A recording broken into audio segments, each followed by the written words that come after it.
오늘은 부활은 우리의 복음이라는 주제로 말씀을 전하겠습니다. 다 같이 기도하겠습니다. 하나님, 주님을 사모하는 마음으로 주님의 말씀을 듣기 위해서 모였습니다. 말씀하여 주옵소서. 듣고 우리의 영혼이 맑은 샘물처럼 깨끗해지게 하여 주옵소서.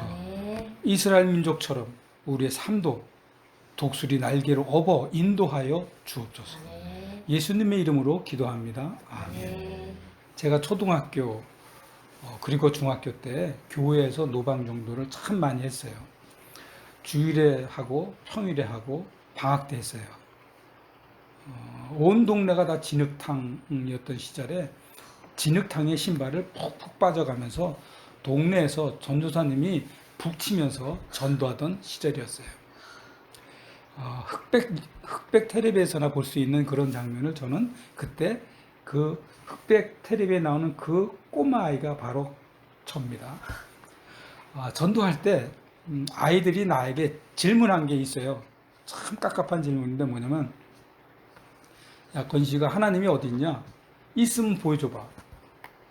이 질문은 글쎄 지금도 들을 때가 있어요. 아니, 교회 다니는 사람에게도 들을 때가 있습니다. 하나님이 보이면 하나님이 아니죠. 하나님이 이해가 되면 하나님은 더욱더 아니고요. 그런 하나님이면 하나님이 아닙니다. 여러분, 하나님은 어디에 계시고 하나님은 어떻게 보이는 걸까요? 이 질문에 대한 답을 들으신 여러분은 하나님을 보시는 분이 되실 것입니다. 하나님은 어디에 계실까요? 하나님은 말씀으로 계십니다. 그리고 하나님은 어떻게 볼 수 있을까요? 하나님은 여러분 예수 그리스도로 나타나셨습니다. 요한복음 1장 1절입니다. 태초에 말씀이 계시니라. 이 말씀이 하나님과 함께 계셨으므로 이 말씀은 곧 하나님이시니라. 아멘. 여러분, 말씀이 곧 하나님이십니다. 이 성경에 있는 말씀이 곧 하나님이세요. 말씀이신 하나님이 어떻게 나타나고 어떻게 하나님을 볼 수 있나요? 그것은 요한복음 1장 14절입니다.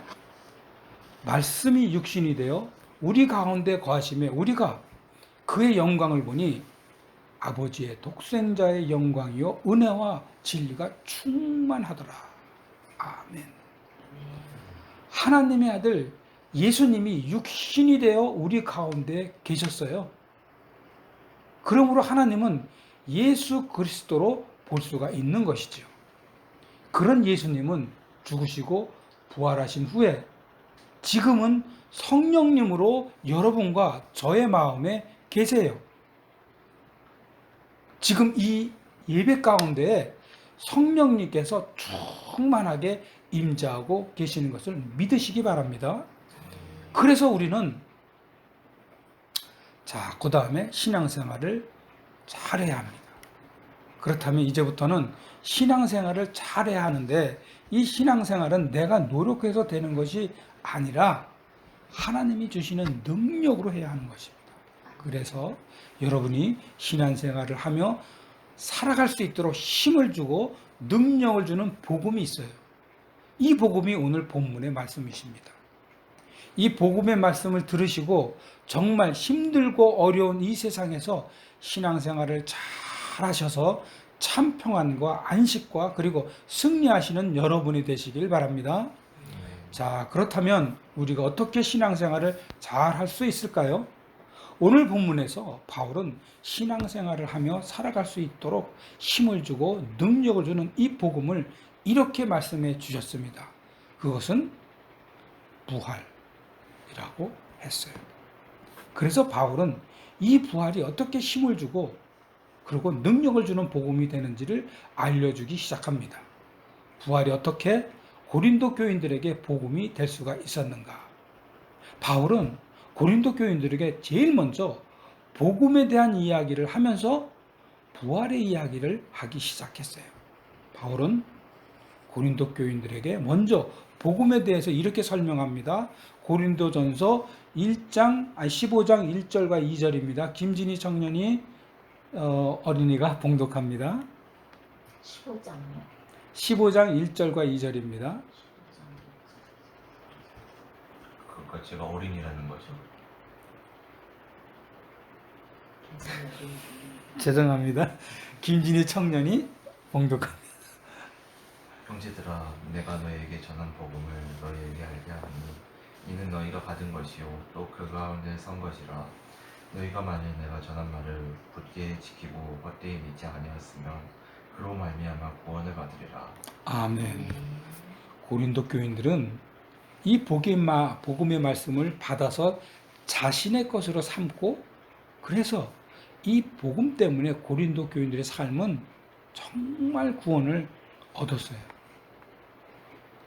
맞습니다. 모든 사람들은 누가 되었건 간에 형무소에 있는 사람이건 가정에서 살림을 하는 가정주부건 아니면 이북에서 하나님을 알고 몰래 예배를 보는 사람이건 누구건 간에 예수님은 하나님의 아들이고 이 아들이신 예수님만 믿으면 구원을 받는다는 이 복음을 믿는 사람은 모두 다 여러분 구원을 받습니다. 교회에 다닌다고 해서 여러분 구원을 받는 거 절대로 아니에요. 복음을 믿어야 그것이 구원을 얻는 길이에요. 이제부터 이 복음의 말씀을 꼭 믿으시기 바랍니다. 이제부터는 바울은 복음 이야기를 한 후에 부활에 대한 이야기를 하기 시작합니다. 바울이 고린도 교인들에게 부활의 복음에 대해서 말하기를 고린도전서 15장 3절과 4절입니다. 최옥이 집사님이 봉독합니다.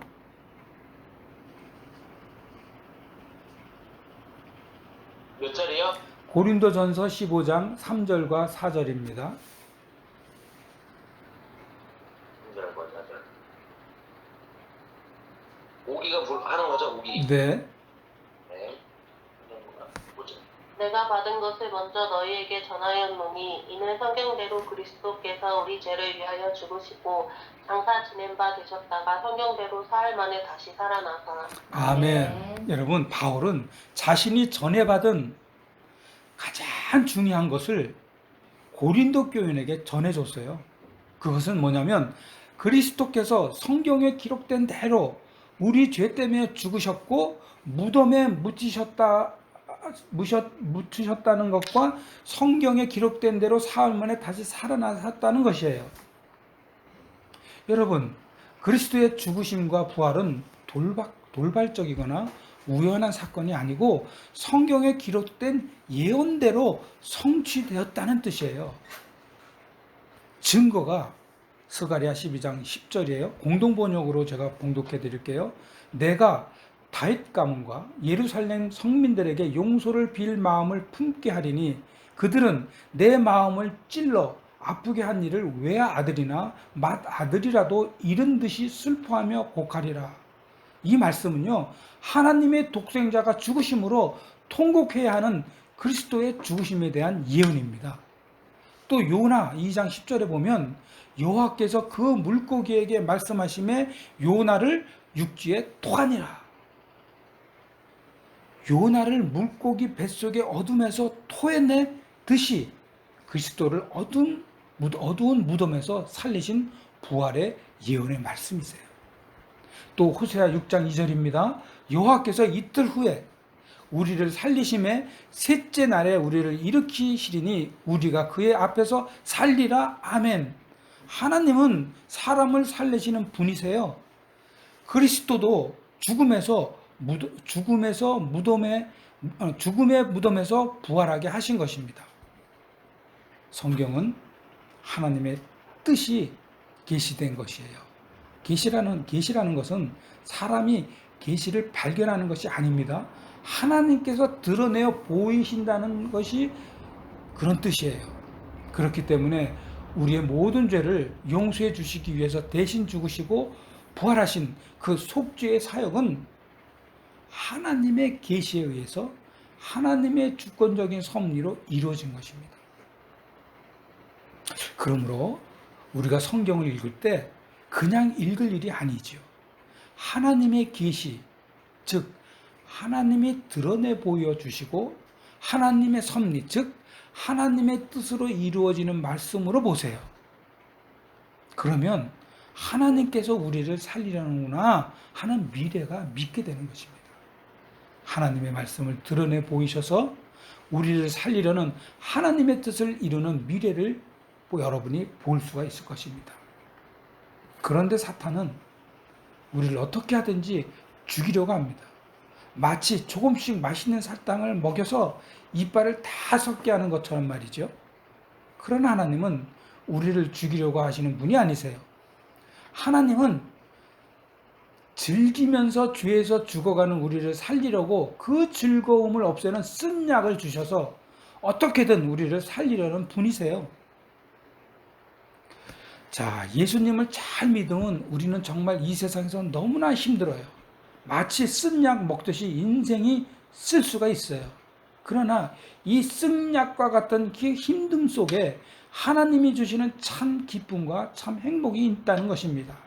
그리고 하나님은 영적으로서 육적으로 확실하게 우리를 그런 후에 살리세요. 이것이 그리스도인의 길이고 그리스도인의 삶이에요. 그러므로 쓴약과 같은 인생의 쓴맛 속에서도 하나님의 은혜가 풍성하게 임하신다는 사실을 깨닫는 여러분이 되시길 바랍니다. 자, 이제 바울은 부활하신 예수님을 믿게 된 고린도 교인들에게 부활하신 예수님을 직접 목격한 사람들의 이야기와 그리고 그 사람들은 지금 대부분이 살아있다는 것과 이야기를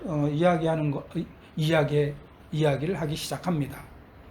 바울이 고린도 교인들에게 이 말씀을 전할 때 언제냐면 주후 AD 53년과 58년이에요.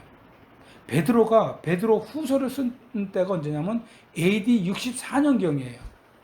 자, 그러면 고린도 교인들이 바울이 고린도 교인들에게 이 이야기를 할 때가 언제냐면 웬만한 사도들은 다 아직 순교를 하지 않을 때예요. 그래서 이 당시에 예수님을 본 사도나 성도들이 말씀을 전했던 시기예요. 고린도전서 15장 5절과 8절입니다. 김광희 집사님이 봉독합니다. 15장 5절에서 8절까지입니다. 네. 게바에게 보이시고 후에 12제자에게와 그 후에 500의 형제에게 일시에 보이셨다니 그 중에 지금까지 대다수는 살아있고 어떤 사람은 잠들었으며 그 후에 야고보에게 보이셨으며 그 후에 모든 사도에게와 맨 나중에 만삭되지 못해 유다자 같은 내게도 보이셨다. 아멘. 네.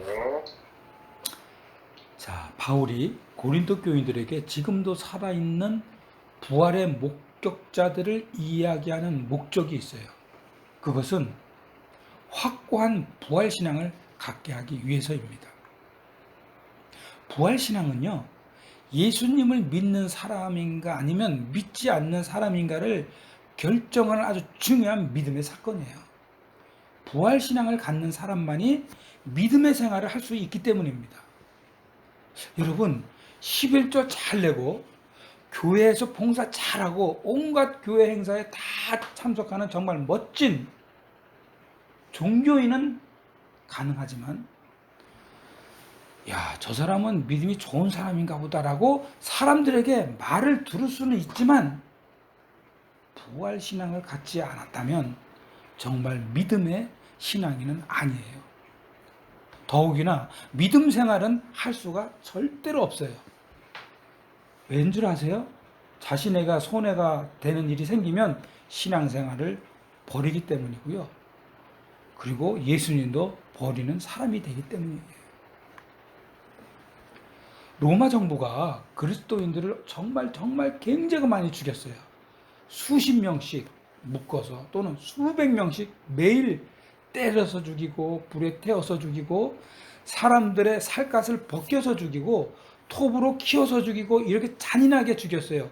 왜 이렇게 잔인하게 죽였는지 아세요? 그 이유는 이렇게 잔인하게 죽이면 다시는 예수님을 잘 믿고 신앙생활을 잘하는 그런 그리스도인들이 생겨나지 않을 것이라고 생각했기 때문에 그렇게 악랄하게 죽인 거예요. 그런데 아이러니하게도 그리스도인들은 계속 불어났어요. 여러분 10명의 로마 황제가 300년 동안 이렇게 여러 가지 모양으로 계속적으로 지속적으로 박해를 했음에도 불구하고 어떻게 그리스도인들이 계속해서 생겨났는 줄 아세요? 왜 계속해서 생겨날 수 있었을까요? 그것은 바로 부활신앙이 있었기 때문이에요. 각자 죽는 그 사람 한 사람 한 사람마다 부활신앙이 항상 있었기 때문에 죽어도 다시 부활한다는 확신이 있었기 때문입니다. 오늘날 우리가 믿음 생활을 하지 못하는 결정적인 이유는 이 부활신앙이 없기 때문이에요. 우리가 부활신앙을 갖고 하루하루를 산다면 200년 전에 2000년 전에 우리 믿음의 조상들이 로마 정부에게 겪었던 그 터나없는 두려움이 와도 태산 같은 걱정이 밀려와도 절망의 늪에 빠질 수밖에 없는 실패가 왔다고 해도 절대로 포기나 항복을 하지 않을 것입니다.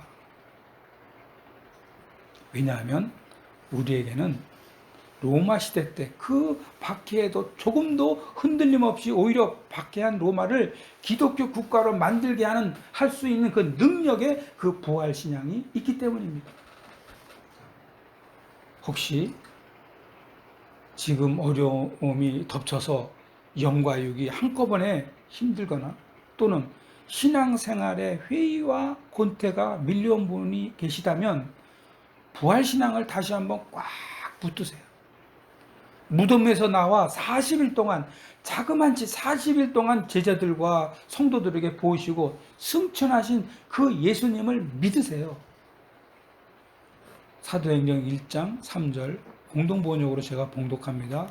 예수께서는 돌아가신 뒤에 다시 살아나셔서 40일 동안 사도들에게 자주 나타나시어 여러 가지 확실한 증거로서 당신이 여전히 살아 계시다는 것을 보여주시며 하나님 나라에 관한 말씀을 들려주셨다. 아멘.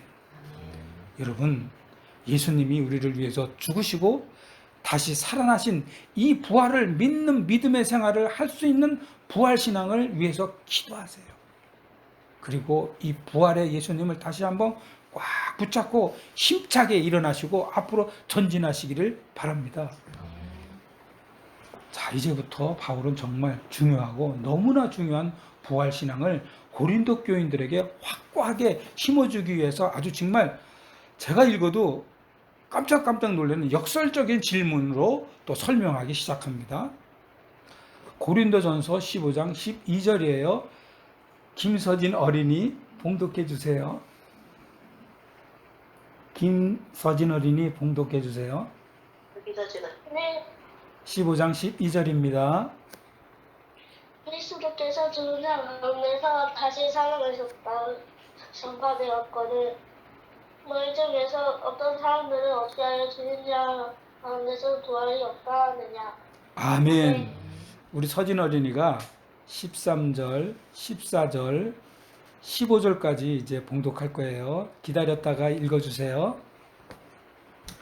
자, 이 시대에 유대교나 헬라 사상에는 죽은 사람이 다시 살아난다는 것을, 그러니까 죽었다가 다시 살아난다는 것을 있을 수 없다는 것이라고 여겼어요. 이때 이 사상을 가진 사람들은 죽은 사람은 다시 살아날 수 없다고 했어요. 그리고 나서 바울은 죽은 자의 부활이 없다면 그리스도도 다시 살아나지 못하셨을 것이라고 답변을 합니다. 자, 13절입니다. 김진희 어린이가 봉독합니다. 제가요? 김서진 어린이가 김서진 어린이가 봉독합니다. 어디? 13절부터 어디? 13절이요.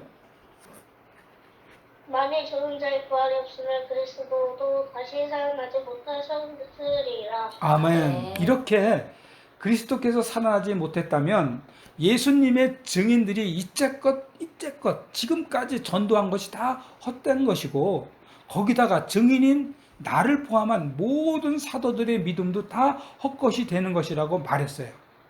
자, 그 다음입니다. 고린도전서 15장 14절 김서진 어린이 봉독합니다. 14절입니다. 그리스도께서 만일 다시 살아나지 못하셨으면 우리가 증거하는 것도 헛것이요 또 너희의 믿음도 헛것이요. 아멘, 아멘. 자, 그러면 하나님께서 그리스도를 다시 살리셨다고 증언하고 있는 나 바울과 사도들은 하나님의 거짓 증인이 되는 것이라고까지 했어요. 자, 15절입니다. 김서준 어린이 봉독합니다. 15절. 15장 15절. 또 우리가 하나님의 거짓 증인으로 발견되니 우리가 하나님의 그리스도를 다시 살리셨다고 증언하였으리라. 만일 죽은 자가 다시 살아나는 일이 없으면 하나님이 그리스도를 살리지 아니하셨으리라. 아멘. 아유, 서진 어린이 고맙습니다. 고맙습니다. 하나님이 고맙습니다. 그러시네요. 자, 지금 손자와 아들과 아내 앞에서 하나님께서 그리스도를 다시 살리셨다고 증언하는 저도 그렇다면 거짓 증인이에요. 그래서 바울과 사도들은 하나님의 거짓 증인이 되고 또 만일 그리스도가 다시 살아나지 않는다면 여러분의 믿음도 헛된 것이 되고 말 것이라고 했어요. 그 다음 고린도전서 15장 17절입니다. 김서진 어린이 봉독합니다. 17절입니다. 그리스도께서 다시 살아나신 일이 없으면 너희의 믿음도 헛되고 너희가 여전히 죄 가운데 있을 것이요. 아멘. 여러분, 예수님께서 부활하지 않으셨다면 여러분과 저는 아직 죄에서 헤어나지 못하고 있을 거예요. 죄에서 헤어나지 못하고 계속해서 죄 중에 있다면 여러분과 저는 절망과 괴로움과 더 나아가서 사탄과 함께 가는 길밖에 없어요. 사탄과 함께 신나게 놀고 마시고 즐기면서 아무런 죄책감도 없이 사탄의 인도를 받으며 살아갈 거예요. 거기에는 여러분 최후의 희망도 없고 사랑도 없고 배려도 없고 양육 당식만이 존재하는 그야말로 죽고 죽이는 현실이 있을 뿐입니다. 거기다가 기가 막힐 일은 그리스도를 믿다가 죽은 사람들도 멸망했을 거라는 거예요. 고린도전서 15장 18절 김은숙 집사님이 봉독합니다. 18절입니다. 또한 그리스도 안에서 잠자는 자도 망하였으리니. 아멘. 아멘. 그리스도 안에서 잠자는 자라는 뜻은 뭐냐면요, 죽은 그리스도인들을 말하는 거예요. 다시 말해서 부활을 소망으로 가지고 죽은 성도들을 말하는 거예요. 아, 부활을 할 거야. 그렇게 소망을 가지고 죽은 성도들을 말하는 거예요. 지금 하나님에게 예배드리는 저와 여러분도 부활의 소망이 없는 성도들이 되는 것이죠. 그래서 바울은 사도들과 함께 그리고 나와 함께 사역을 같이 하는 모든 전도자들이 이 세상만을 생각하고 그리스도께 소망을 걸었다면 바울과 사도들과 모든 전도자들은 세상에서 가장 불쌍한 사람일 거라고 말합니다. 19절입니다. 김은숙 집사님이 봉독합니다. 만일 그리스도 안에서 우리가 바라는 것이 다만 이 세상의 삶뿐이면 모든 사람 가운데 우리가 더욱 불쌍한 자이리라. 아멘. 네. 여러분, 이 세상만을 위해서 그리스도를 믿고 살고 있다면 여러분과 저와 우리 손주와 내 아내와 그리고 우리 아들들 모두 아마 이 세상에서 가장 가련한 사람일 것입니다. 그러나 여러분, 바울은 진실은 그렇지 않다고 말을 합니다. 바울은 그리스도께서 다시 살아나셔서 장차 무덤을 떠날 수많은 사람들의 첫 열매의 유산이 된 것입니다. 마지막 절입니다. 고린도전서 15장 20절이에요. 이거 다 같이 20절은 다 같이 봉독합니다. 시작. 그러나 이제 그리스도께 죽은 자 가운데서 다시 살아나사 잠자는 자들의 첫 열매가 되셨도다. 아멘. 아멘. 여러분, 그러나 이제 그리스도께서는 죽은 자들 가운데서 다시 살아나셔서 죽었다가 부활한 첫 사람이 되셨다는 의미예요. 그러므로 우리도 예수님처럼 죽은 후에 부활하는 사람이 된다는 말씀입니다. 이스라엘 백성들은요, 추수하기 전에 추수한 첫 열매를 하나님에게 바친 후에 그 다음에 열매를 수확할 수 있었어요. 이때 하나님 앞에 바친 이 첫 열매는 추수의 시작을 의미하는 거예요. 그러므로 그리스도가 잠자는 자의 첫 열매라는 의미는 부활의 시작이라는 의미예요. 그래서 예수님의 부활은 성도들의 부활의 근거이면서 동시에 첫 열매가 되는 것입니다. 그리고 예수 그리스도 즉 메시아이신 예수님은 잠자는 자의 첫 열매이기 때문에 모든 성도들의 부활에 대한 약속의 증표입니다. 그러므로 이제부터 우리들은 만약에 우리가 죽으면 다시 살아난다는 증표가 되는 것입니다. 자, 이제 오늘 본문 하나님의 말씀의 결론이에요. 오늘 본문에서 우리가 배울 것은 부활은 우리의 복음이다. 우리도 부활할 수 있다는 것이고요. 우리는 부활 신앙을 가져야 한다는 것이에요. 부활 신앙을 가진 우리들이 가장 먼저 해야 할 일은 뭐냐면 그것은 예수님께서 부활하시고 승천하시기 바로 전에 말씀하신 말씀을 부탁하신 말씀을 지켜야 한다는 것이에요. 그것은 이겁니다. 오직 성령이 너희에게 임하시면 너희가 권능을 받고 예루살렘과 온 유대와 사마리아와 땅 끝까지 이르러 내 증인이 되리라 하신 말씀이세요. 아멘. 여러분과 제가 부활의 신앙을 전하는 것이에요. 이 부활의 신앙은 우리만 가지고 있어야 되는 것이 아니에요. 큰일 납니다. 그러면 유대인처럼 돼요.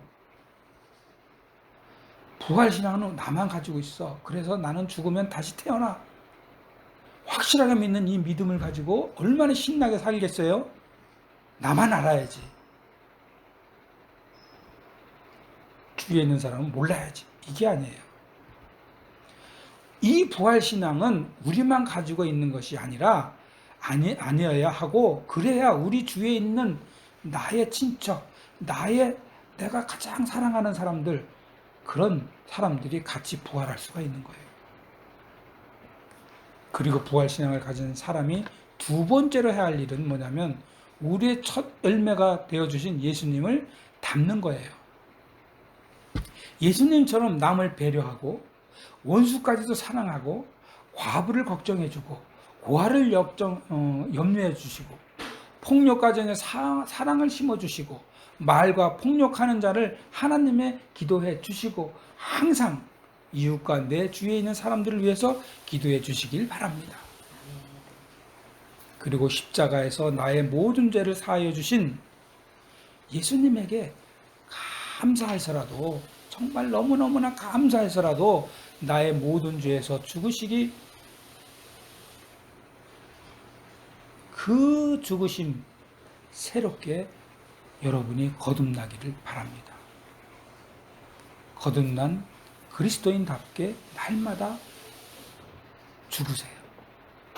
화를 죽이시고 부정한 생각을 죽이시고 아멘. 부정한 말을 죽이시고 아멘. 세상을 비웃는 것을 죽이시고 이기적인 것과 자존심을 죽이시기 바랍니다. 아멘. 그러므로 사랑하는 성도 여러분, 부활신앙으로 살아서 주님으로부터 참 잘했다 칭찬받으며 부활의 소망을 가지며 참 평안을 누리면서 사시는 여러분이 되시기를 축원합니다. 아멘. 아멘. 다 같이 기도하겠습니다. 하나님, 우리도 주님이 재림하시는 날 부활하게 하여 주셔서 감사합니다. 이 부활 신앙으로 우리의 모든 삶을 살게 하여 주옵소서. 부활의 첫 열매가 되시는 예수님의 이름으로 기도합니다. 아멘.